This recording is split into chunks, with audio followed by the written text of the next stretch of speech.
Para sahabat yang terkasih, selamat hari Minggu untuk kita semua. Hari ini kita memasuki hari Minggu biasa ke-25 dan bacaan Injil hari ini diambil dari Markus 9 ayat 30 sampai 37.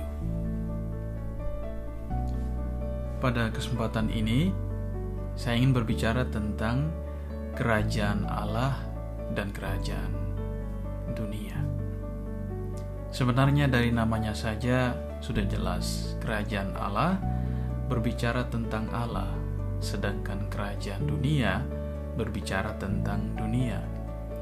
Yesus datang ke dunia untuk mewartakan tentang kerajaan Allah. Artinya, Yesus hanya berfokus pada apa yang berhubungan dengan Allah. Namun hal inilah yang tidak dimengerti oleh murid-muridnya. Mereka masih berpikir tentang kerajaan dunia. Mereka mungkin berpikir tentang hidup dalam kemewahan dan kekayaan materi.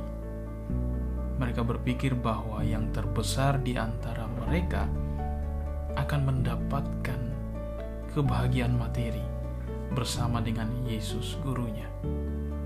Akibatnya dalam Injil hari ini, mereka mulai mempertentangkan siapa yang terbesar di antara mereka. Padahal, bukan ini yang dimaksudkan oleh Yesus. Yesus merasa kasihan kepada mereka karena mereka belum juga memahami maksud kedatangan Yesus. Maka Yesus memanggil mereka, lalu berkata, "Jika seseorang ingin menjadi terdahulu, hendaklah ia menjadi yang terakhir dari semuanya dan menjadi pelayan dari semuanya." Ya, mungkin hal ini tidak masuk akal bagi para murid Yesus.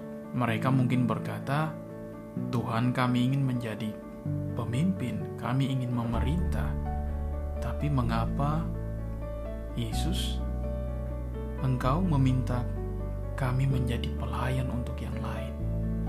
Persis disinilah perbedaannya.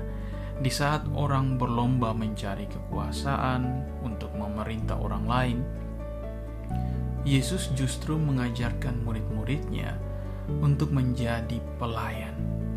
Menjadi pelayan berarti menjadi orang yang mau melayani Tuhan dan sesama.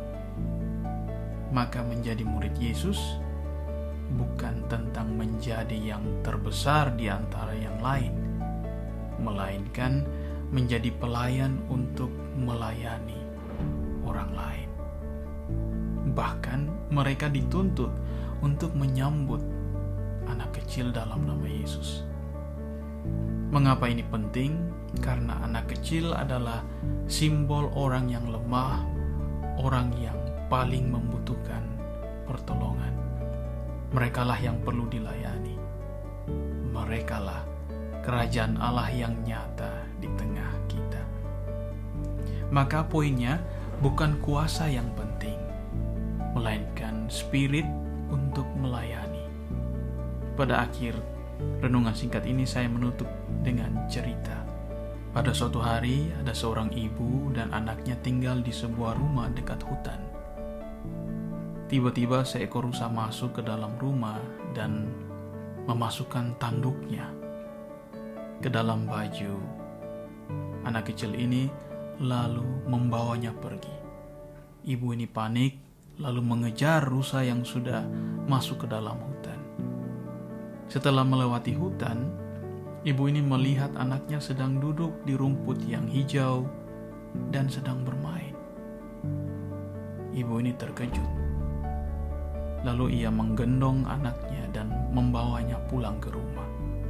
Sesampainya di rumah, ternyata ada pohon besar yang tumbang tepat di dapur mereka, tempat ia berada sebelumnya. Akhirnya ibu ini sadar bahwa rusa itu telah menyelamatkan nyawanya dan anaknya. Lalu ibu ini teringat bahwa 2 tahun lalu ia pernah menolong seekor anak rusa yang lari ke rumahnya karena diincar oleh pemburu rusa. Setelah pemburu itu pergi, ia menutup anak rusa ini dengan kain, lalu melepaskannya di hutan. Katanya, mungkin ini cara rusa untuk membalas kebaikan yang pernah ia lakukan 2 tahun lalu.